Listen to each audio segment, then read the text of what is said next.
komiker, han hedder Jesper Ilmer. Ja, kæmpe stor hånd.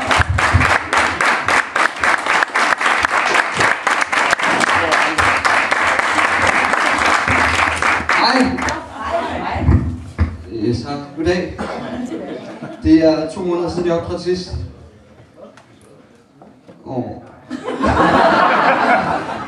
så har jeg lige fået at vide for et kvarter siden, at jeg skal op. Så det bliver godt.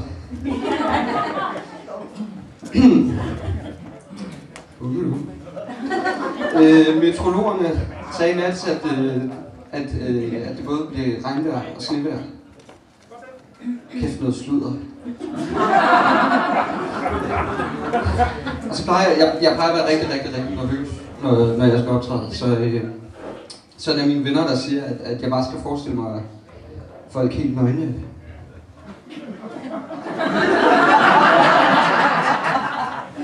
Men det hjælper ikke altid. Altså, det hjælper ikke på alt nervøsitet. For eksempel ikke, når man har sex. Fordi så kommer man.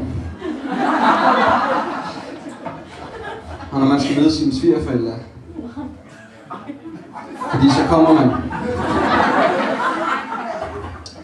Og når man er i praktik som pædagog. Så bliver man fyret.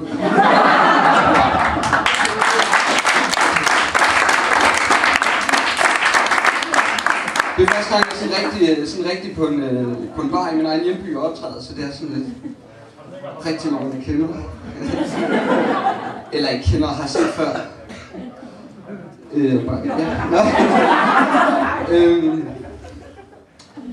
For eksempel nede på den der kælderen, hvad det hedder det, der står jeg tit og tisser, når jeg har drukket mange øl. Og så står jeg og tisser ned i sådan en pissoir, og det lyder sådan rigtig fransk, synes jeg, pissoir. Sådan der er lidt fint i det. Pissoir.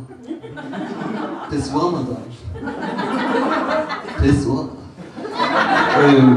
Men det er ikke særlig fint, fordi der var et eller andet, der havde skidt med i det.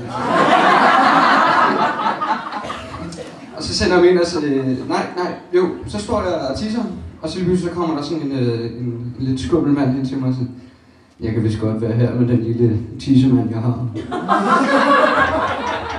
Og det er meget akavet, fordi jeg stod i sådan en singlebås. Yes. Så sender jeg ind til en af mine venner og siger, at det var en forfærdelig oplevelse. Han er lidt fuld, så han bliver ved med at bare sige, jeg har ikke noget mod bøsser. De bare holder så væk fra mig. Og det er meget sjovt, hvis man vender det 100% eller 160 grader om det, han siger. Så siger han jo faktisk, jeg hader bøsser. Men mindre jeg må være med. Men jeg er ikke selv til møllekød og sådan noget. Altså, jeg er en women's man, som jeg siger.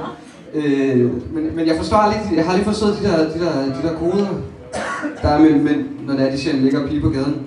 Og det der, dude, klokken 10. Hvad? Klokken 10. Jeg kan ikke klokken. Jeg har digital ur for helvede.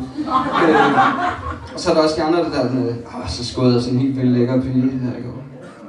Og var hun meget lækker? Sådan 8. Hvad? Jeg ved da godt, hun ikke kommer op på 10, men alligevel. Nå, det er min læge. Forstår du?